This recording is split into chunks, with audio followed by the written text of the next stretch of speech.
Security, మోసం guarantee. Election ముందు ఇష్టం వచ్చినట్టు హామీ.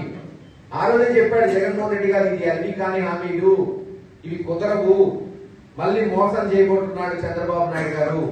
గతంలో 2019లో రుణమాఫీ చేస్తానని 5 దఫాలు చేస్తానని 3 దఫాలు చేసి వెళ్ళిపోయాడు. ఇది కూడా అంతే. అంటే ప్రజలు ఆశాజీవులు. ఏం చేస్తాం పాపం, ఇంకా వచ్చిద్దేమో, ఇంకా ఎక్కువ ఇస్తాడేమో చెప్తున్నాడు కదా. ఏమన్నా జగన్మోహన్ రెడ్డి గారిని చూసైనా మాట్లాడేమో అని అవకాశం ఇచ్చారు. ఈరోజు దిగులు పడుతున్నారు. నీళ్లుంటాయి, పంటలు పండిస్తారు, గిట్టుబాటు ధర ఉండదు. పోయిన సంవత్సరం నష్టపోయారు. ఈ సంవత్సరం మళ్ళీ నీళ్లు వచ్చినాయి, పర్లేదులే పంటలు వేస్తే యూరియా కూడా దొరకట్ల. వాళ్ళ నాయకులే దాని యూరియాని బ్లాక్ మార్కెట్ లో అమ్ముకుంటున్నారు. ఇది వాళ్ళు చేస్తున్న పని. కనీసం మంచి చేద్దాం, 4 స్కూళ్లు బాగు చేద్దాం, హాస్పిటల్ తీసుకెళ్దాం అనే ఆలోచన లేదు. కూడా అమ్ముకుంటారట. దాచేపల్లో ఊహించుకోండి సోదరులు, ఎవరన్నా అమ్ముకున్నారా?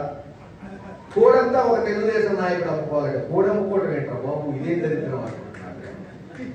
ఈరోజు ఈయన కూడా అమ్ముకుంటే రేపు ఇంకోడు కూరగాయలు అమ్ముకుంటాడు, ఇంకోడు మూడో మాంసం అమ్ముకుంటాడు. మొన్న అదే చెప్పారు. ఇవన్నీ కాదు, ఆ గుళ్ళు దగ్గర పాపం బిచ్చగాళ్ళు చాలా మంది ఉన్నారు, అది కూడా మీరే తీసుకోండి. ఎందుకు ఎంతో కొంత అవసరం. దిగజారుల్లో ఎంత దిగజారచ్చు కూడా గురజాల్లో తెలుగుదేశం నాయకులు చూపెడుతున్నారు. మరి అవినీతిలో పరాకాష్ట. ఇక ఇంత అంతా లేదు. అదేమైనా ప్రశ్నిస్తే కేసులు, గొడవలు. పాపం మాచవరం మండలంలో పిండేలి గ్రామంలో కానీ, తొరకపాలెం కానీ, కొత్తగనేపాడు కానీ అనేక గ్రామాలు ఇబ్బంది పడిన నాయకుడు లేడు.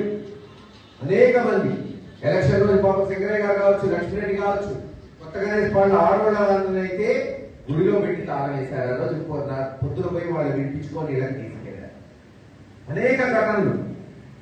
సరే, పిండెల్లి 400-300 కుటుంబాలు ఎస్సీ, ఎస్టీ, బీసీ, మైనారిటీ బాబు ఏం తప్పు చేశారు? ఒక పార్టీకి ఎవరు అభిమానం, వాళ్ళకి ఏం గతంలో తెలుగుదేశం లేరా ఈ గ్రామంలో, ఊళ్ళల్లో ఒప్పుకుంటా. మనం కూడా పోయినసారి పోనీలే అని వదిలేసాం.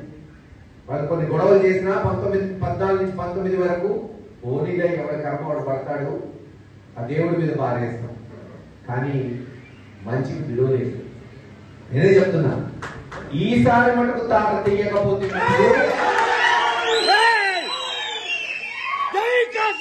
వాళ్ళు అయితే గ్రామం దాటించారు. గుర్తుపెట్టుకోండి, రేపు రాష్ట్రం దాటాల్సిన పరిస్థితులు వస్తాయి. చెప్పాడు కదా జగన్మోహన్ రెడ్డి గారు, ఆయనే చెప్పాడు పోయినసారి అందరికీ చేయండి, అందరికీ న్యాయం చేయండి అని. ఇక మనం రెచ్చిపోయి ఇంకా మంచిగా చేసాం. వాళ్ళ గ్రామాలు కూడా అభివృద్ధి చేసాం. చివరికి మాచవరం మండలంలో కొత్తపాలెం, కొత్తగనేపాడి కూడా తాగునీరు ఇచ్చిన ఘనత మీ బిడ్డ కాసు సచివాలయాలు కట్టాం, స్కూళ్లు బాగు చేసాం, రోడ్లు వేసాం.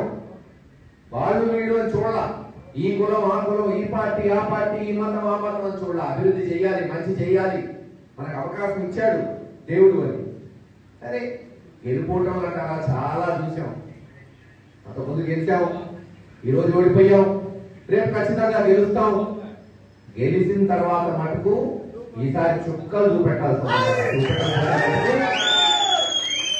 ఎప్పుడు మంచితనమై ఉంటే పనికిరాదనేది నేర్చుకున్నాం. ఏం చేస్తాం, వాళ్ళే నేర్పించారు. కాస్త కఠినంగా ఉంటేనే భయం, భక్తి ఉండేది. ఏది ఏమైనా గ్రామ స్థాయికి పోదాం. రాజశేఖర రెడ్డి గారు చేసిన మంచి ఉంది, జగన్మోహన్ రెడ్డి గారు చూపెట్టిన బాట ఉంది. క్షేత్ర స్థాయికి పోయి మళ్ళీ అందరినీ కలుపుకొని చిన్న చిన్న అరమరకలు ఉంటే తీసేద్దాం. అన్ని కమిటీలు పూర్తి చేసుకొని అన్ని కులాలకు సమాన అవకాశాలు గతంలో చేశాం మనం. బీసీలకు ఇచ్చి ఉండొచ్చు, ఓసీలు వచ్చినా మండల్ ప్రెసిడెంట్లు మైనారిటీలకు ఇచ్చాం. పాపం వాళ్ళు చేసుకునే టైం వస్తే వాళ్ళని కూడా ఊర్లో ఉండనీయకుండా వెళ్ళగొట్టారు. వస్తారు, ఎక్కడ పోతారు, మళ్ళీ వస్తారు, ఒక్కొక్కడు వస్తారు అనుకుంటున్నారు ఏదో వెళ్ళగొట్టినోడు వెనక్కి రాడని. కర్ర పట్టుకుని వచ్చేవాడు రేపు గొడ్డలతో వస్తారు. తెగించే వరకు తీసుకెళ్తున్నారు. తెగించిన తర్వాత పట్టుకునే స్థాయి మీకు లేదు. తెలుగుదేశం నాయకులకి వీధి వీధిన పరిగెత్తించి తప్పదు. ఆ రోజున గుర్తుపెట్టుకోండి. పాపం నిన్న పెట్టారు ఆడవాళ్ళకి సబట్ట పిడుగురాడు. డ్వాక్రా వాళ్ళని బెదిరించి అదిరించి మీకు లోన్లు ఆపుతాం, మీకు విధానీయం పెన్షన్లు తీసేస్తాం, ఇదే కట్టేస్తుంది. రైతు భరోసా ఇవ్వబోయా అంటే 60 లక్షల మంది రైతులు ఉంటే 40 లక్షల మందికి ఇచ్చాడు. అమ్మఒడి పేరు మార్చేమో 80 లక్షల మంది పిల్లలు ఉంటే 60 లక్షల మందికి ఇచ్చారు. ఇక ఇంటింటికి ఒక్కొక్క ఆడపడుచుకి 1500, సంవత్సరానికి 18,000 ఇస్తామన్నాడు. ఇప్పటి వరకు అది గతి లేదు. 20 లక్షల ఉద్యోగాలు అంటే మన నియోజకవర్గంలో సుమారు 13,000 ఉద్యోగాలు రావాలి. ఇప్పటి వరకు 13 మందికి ఇవ్వాలి. ఒక్కొక్కరికి 3,000 నిరుద్యోగ వృత్తి ఇస్తా అన్నాడు, అది లేదు. అందుకే చెప్పాం, బాబు షూరిటీ నాకే ఏర్పడలా, గట్టికి చెప్పాలి. బాబు షూరిటీ, బాబు షూరిటీ, బాబు షూరిటీ. ప్రతి ఇంటికి పోయి చెప్తాం.